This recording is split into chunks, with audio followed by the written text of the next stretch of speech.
Shri Sachidananda Sadguru Sainath Maharaj Ki Jai. Shri Sai Satcharitra, Chapter 35. Tested and never found wanting. Kaka Mahajani's friend and master Bandra insomnia case, Balapatil Nevaskar. This chapter also continues the subject of the importance and effectiveness of the Udi. It also gives two cases in which Baba was tested and not found wanting. These cases will be taken up first. Preliminary. In spiritual matters or endeavors, sectarianism is the greatest bar to our progress. Those who believe that God is without form are heard saying that to believe God is with a form is an illusion, and that the saints are only human beings. Then why should they bow down their heads before them and offer dakshina? Persons belonging to other sects will also raise objections and say, why should they bow and offer allegiance to other saints, leaving their own gurus? Similar objections regarding Sai Baba were heard before and even now. Some said that they went to Shirdi. Baba asked for dakshina from them. Is it good that saints should collect money in this fashion? If they do so, where is their sainthood? But there are many instances where men went to Shirdi to scoff but remained there to pray. Two such instances are given below. Kaka Mahajani's friend. A friend of Kaka Mahajani was a worshipper of Nirgun, God without form, and was averse to idolatry. Out of curiosity, he agreed to go to Shirdi with Kaka Mahajani on two conditions, viz. That he would neither bow down to Baba nor pay him any dakshina. Kaka agreed to these conditions and they both left Mumbai on Saturday night and reached Shirdi the next morning. As soon as they put their feet on the steps of the masjid, Baba, looking at the friend from a little distance, addressed him in sweet words as follows: "Oh, welcome, sir." The tone in which he uttered these words was a very peculiar one. It exactly resembled the tone of the friend's father. It reminded him of his departed father and sent a thrill through his body. What an enchanting power the tone had! Being surprised, the friend said, "There is no doubt the voice of my father." Then he at once went up and, forgetting his resolution, placed his head upon Baba's feet. Then Baba asked for dakshina twice, once in the morning and again at noon at the time of their taking leave, but he asked it from Kaka only and not from the friend. The latter whispered to Kaka, "Baba asked for dakshina from you twice. I am with you. Why does he ignore me?" "You ask Baba yourself," was Kaka's reply. Baba asked Kaka what his friend was whispering. Then the friend asked Baba himself whether he should pay any dakshina. Baba replied, "You had no mind to pay. You were not asked, but if you want to pay now, you may." Then the friend paid rupees 17 as dakshina, the same amount that Kaka paid. Baba then addressed him a few words of advice. "You destroy the Teli's wall, sense of difference between us, so that we can see and meet each other face to face." Then Baba allowed them to leave. Though the weather was cloudy and rough, Baba assured them of their safe journey and both of them reached Mumbai safely. When he reached home and opened the door and windows of his house, he found two sparrows dead on the ground and one just flying out through a window. He thought that if he had left the windows open, 2 sparrows would have been saved, but thought again that they had met their lot and that Baba had sent him back soon just to save the 3rd sparrow. Kaka Mahajani's master. Kaka was the manager in the firm of Thakkar Dharamsi Jetabai, a solicitor of Mumbai. Both the master and the manager were on intimate terms. Mr. Thakkar knew that Kaka was often going to Shirdi, staying there for some days and returning when Baba permitted him. Out of curiosity, Mr. Thakkar decided to go to Shirdi with Kaka during Shimga holidays. As Kaka's return was uncertain, he took another man with him for his company. The 3 started together and Kaka bought 2 seers of raisins, dried grapes with seed, on the way for presentation to Baba. They reached Shirdi in due time and went to the masjid for darshan. Baba Saheb Tarkhad was also there and Mr. Thakkar asked him why he came there. For darshan, Tarkhad replied. Mr. Thakkar asked if miracles took place there. Tarkhad replied that to see miracles was not the concern. The earnest intentions of the bhaktas were satisfied here. Then Kaka prostrated himself before Baba and offered the raisins to him. Baba ordered them to be distributed. Mr. Thakkar also got a few of them. He did not want to have the raisins, as he was advised by his doctor not to eat them without washing and cleaning them. So he was in a fix. He did not want to eat them, nor could he reject them. To keep up formalities, he put them into his mouth, but did not know what to do with the seeds. He could not spit them out on the floor of the masjid, so he pocketed them against his wish. He then said in his mind that if Baba was a saint, how could he be ignorant of his dislike for the raisins, and how could he force them on him? When this thought arose in his mind, Baba again gave him some more raisins. He could not eat them, but held them in his hand. Then Baba asked him to eat them up. He obeyed and found to his surprise that they were all seedless. He wanted to see miracles, and here was one. He knew that Baba read his thought and, as per his wish, converted raisins with seeds into seedless grapes. What a wonderful power! Again, to test further, he asked Tarkhad, who was sitting by and who also got some raisins, "What kind of grapes you got?" He replied, "The variety with seeds." Mr. Thakkar was still more surprised to hear this. Then, to confirm his faith further, Thakkar thought in his mind that if Baba was a real saint, the raisin should be now given to Kaka first.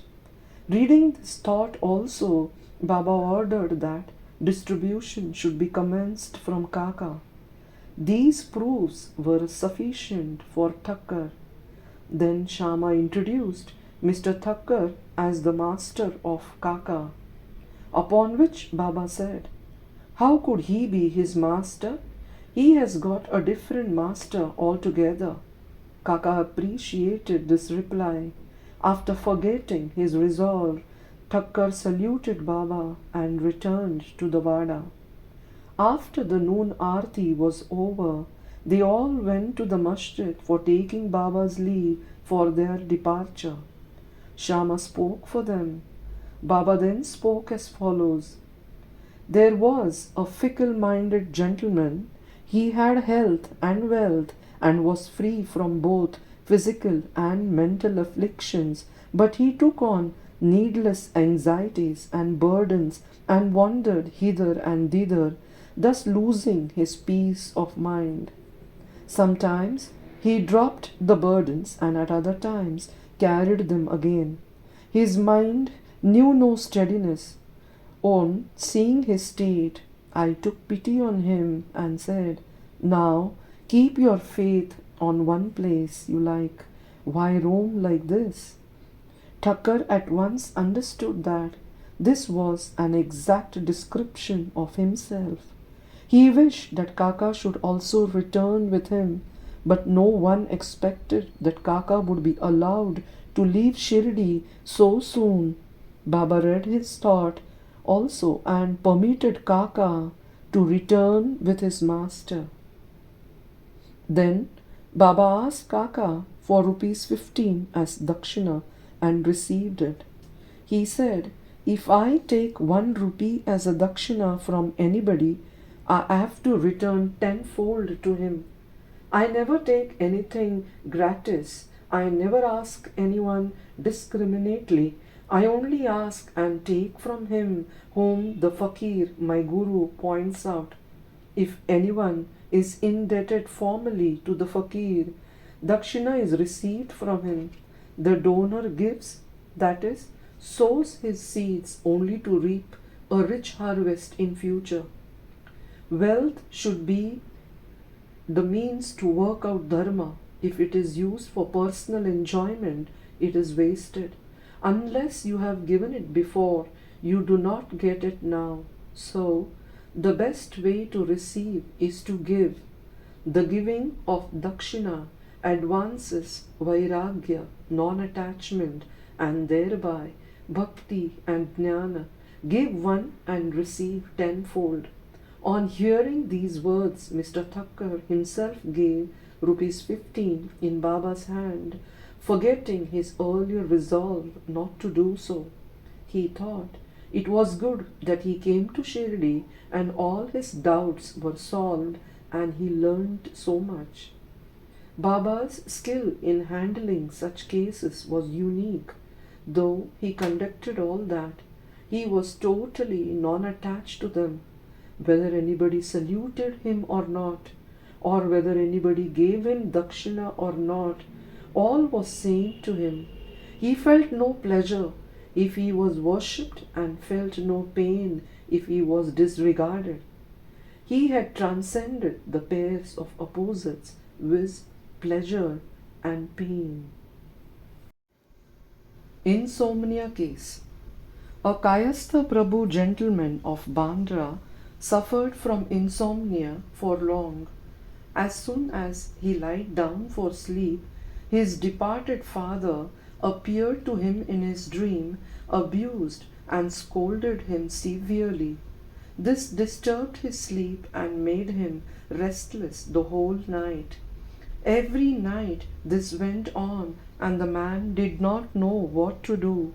One day he consulted a devotee of Baba in this respect. He recommended the Udi as the only infallible remedy he knew. He gave him some of the Udi and asked him to apply a little on his forehead before going to bed and keep the Udi packet under his pillow. He tried this remedy and found, to his great surprise and joy, that he had a sound sleep and there was no disturbance of any kind. He continued the remedy and always remembered Sai. Then he got a picture of Sai Baba which he hung on the wall near his pillow and started worshipping it daily, and on Thursdays offered garland, naivedya, etc. Then he got well and forgot his trouble altogether. Balaji Patil Nevaskar. This man was a great devotee of Baba. He rendered excellent and selfless service. Every day he swept and kept clean all the passages and streets in Shirdi, through which Baba passed in his daily routine. After him, this work was done equally well by another devotee, Radha Krishnamai, and after her by Abdullah. When Balaji reaped his corn every year, he brought the whole quantity and presented it to Baba. He returned with what Baba gave him back and maintained himself and his family with it. This course was followed by him for many years and after him by his son also. Power and efficacy of Udi. Once it happened that at Balaji's death anniversary, a certain number of guests were invited and the dinner was prepared for them. But at the dinner time, it was found that thrice the number of people invited turned up. Mrs. Nevaskar was in a fix. She thought that the food would not suffice for the people assembled, but if it fell short, the honor of the family would be at stake. Her mother-in-law comforted her by saying, "Don't be afraid. It is not ours, but Sai's food. Cover every vessel with cloth, putting some udi in it, and serve from the same without opening it. Sai will save us from ignominy." She did as she was advised, and it was found to their surprise and joy that not only did the food suffice for all, but plenty of it remained after serving. As one feels intently, so he realizes accordingly was proved in this case. A similar instance is reported to me by my friend Mr. B. A. Chaugule, first-class sub-judge and a great devotee of Baba. In February 1943, there was a puja festival and dinner at Karzat, district Ahmednagar. About 5 times the number of people invited came up, and they were all fed. To the astonishment of all, it was found that by Baba's grace there was no shortage of food. Sai appearing as serpent. Once Raghu Patil of Shirdi went to Balaji Patil at Nevase. That evening he found that a serpent entered the cowshed hissing. All the cattle were afraid and became restless. The inmates of the house were frightened, but Balaji thought that it was Sai who appeared in his house as a serpent. Without being afraid in the least, he brought a cup of milk and placing it before the serpent said, "Baba, why do you hiss like this? Do you want to frighten us?